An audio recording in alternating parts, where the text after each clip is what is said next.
আসসালামু আলাইকুম। আজকের গল্প ভাঙা তারা, সুকুমার রায়।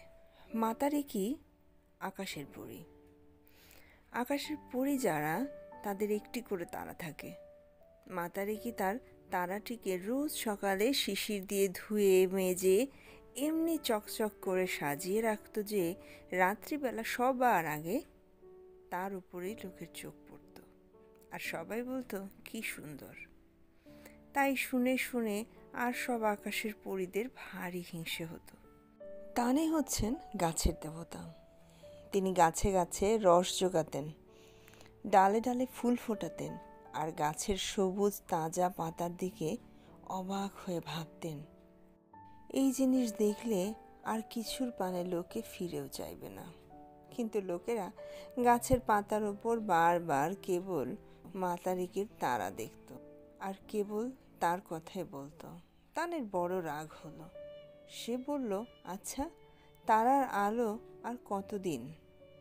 দুদিন বাদেই ঝাপসা হয়ে আসবে, কিন্তু যতদিন যায় তারা উজ্জ্বল আর সুন্দর হয়, তাই সবাই তার দিকেই ততই বেশি করে তাকায়। একদিন অন্ধকার রাত্রে যখন সবাই ঘুমের ঘোরে স্বপ্ন দেখছে, তখন তানে চুপি চুপি দুজন আকাশপরীর কানে কানে বলল, এসো ভাই, আমরা সবাই মিলে মাতারিকিকে মেরে তারাটাকে পেরে আনি।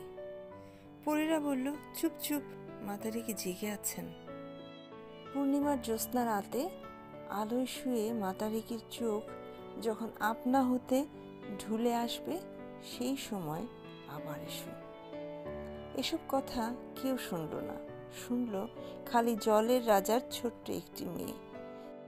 রাজার মেয়ে রাত্রি হলেই সেই তারাটির ছায়া নিয়ে খেলতে খেলতে জলের নিচে ঘুমিয়ে পড়ত আর মাতারিকির স্বপ্ন দেখত।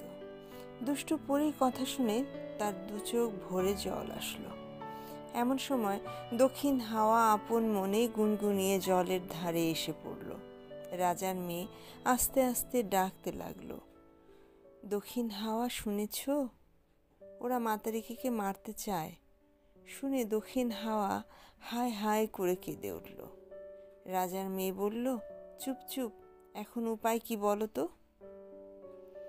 তখন তারা দুজনে পরামর্শ করল যে মাতারিকিকে জানাতে হবে সে যেন পূর্ণিমার রাতে জেগে থাকে।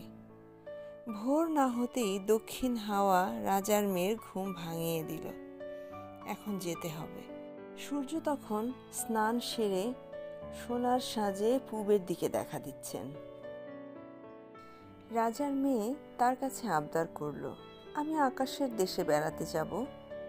সূর্য তার একখানি সোনালি কিরণ ছড়িয়ে দিলেন। সেই কিরণ বেয়ে বেয়ে রাজার মেয়ে উঠতে লাগলো। সকালবেলার কুয়াশা দিয়ে দক্ষিণ হাওয়া তাকে ঘিরে চারদিক থেকে ঢেকে রাখলো। এমনি করে রাজার মেয়ে মাতারিকির বাড়িতে গিয়ে সব খবর বলে আসলো। মাতারিকি কি করবে? সে বলল, আমি আর কোথায় যাব? পূর্ণিমার রাতে এইখানেই পাহারা দেব, তারপর যা হয় হবে। রাজার মেয়ে ঝাপসা মেঘের আড়াল দিয়ে বৃষ্টি বেয়ে নেমে আসলেন। তারপর পূর্ণিমার রাতে তানে আর সেই দুষ্টু পরীরা ছুটে বেরোলো মাতারিকির তারা ধরতে। মাতারিকি দুহাত দিয়ে তারাটিকে আঁকড়ে ধরে প্রাণের ভয়ে ছুটতে লাগলেন। ছুট ছুট ছুট, আকাশের আলোর নিচে ছায়াপথের ছায়ায় ছায়ায় নিঃশব্দে ছুটোছুটি আর লুকোচুরি। দক্ষিণ হাওয়া স্তব্ধ হয়ে দেখতে লাগলো। রাজার মেয়ে রাত্রি জেগে অবাক হয়ে তাকিয়ে রইল। তারায় তারায় আকাশ পরী, কিন্তু মাতারিকি যার কাছেই যায় সেই তাকে দূর দূর করে তাড়িয়ে দেয়।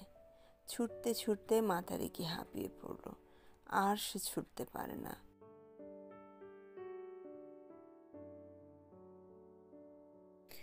তখন তার মনে হলো, জলের দেশের রাজার মেয়ে আমায় বড় ভালোবাসে, তার কাছে লুকিয়ে থাকি। মাতারিকি ঝুপ করে জলে পড়েই ডুব ডুব ডুব একেবারে জলের তলায় ভাঙা কালো ছায়ার নিচে লুকিয়ে রইল। রাজার মেয়ে অমনি তাকে শ্যাওলায় ঢেকে আড়াল করলো। সবাই তখন খুঁজে সারা, কোথায় গেল কোথায় গেল। একজন পরী বলে উঠল, ওইখানে জলের নিচে। তানে বলল, বটে? মাতারিকে লুকিয়ে রেখেছে কে? রাজার মেয়ের বুকের মধ্যে দুরু দুরু কেঁপে কেঁপে উঠল, কিন্তু সে কোনো কথা বলল না। তখন তানে বলল, আচ্ছা দাঁড়াও, আমি এর উপায় করছি। তখন সে জলের ধারে নেমে এসে হাজার গাছের শিকড় মেলে শো শো করে জল টানতে লাগলো। মাতারিকি জল ছেড়ে উঠে আসলো। জলের নিচে আরামে শুয়ে তার পরিশ্রম দূর হয়েছে। এখন তাকে ধরবে কি? আকাশময় ছুটে ছুটে কাহিল হয়ে সবাই বলছে, আর হলো না। তানে তখন রেগে বলল, হতেই হবে। এই বলে হঠাৎ সে পথের পাশের একটা মস্ত তারা কুড়িয়ে নিয়ে মাতারিকের হাতের দিকে ছুঁড়ে মারল। ঝনঝন করে শব্দ হলো। মাতারিকে হায় হায় করে কেঁদে উঠল। তার এতদিনের সাধের তারা 7 টুকরো হয়ে ভেঙে পড়ল। তানে তখন দৌড়ে এসে সেগুলোকে দুহাত করে ছিটিয়ে দিলেন আর বললেন, এখন থেকে দেখুক সবাই আমার গাছের কত বাহার। দুষ্টু পরীরা হো হো করে হাসতে লাগলো। এখনো যদি দক্ষিণ হাওয়ায় দেশে দেশে যাও, দেখবে সেই ভাঙা তারার 7টি টুকরো আকাশের নিচে একই জায়গায় ঝিকমিক করে জ্বলছে। ঘুমের আগে রাজার মেয়ে এখনো তার ছায়ার সঙ্গে খেলা করে, আর জ্যোৎস্না রাতে দক্ষিণ হাওয়ায় মাতারিকির দীর্ঘশ্বাস শোনা যায়। এভাবে আজকের গল্পটি শেষ হলো। নিয়ে আসবো নতুন আরও একটি গল্প। ততক্ষণ সাথে থাকুন। ধন্যবাদ।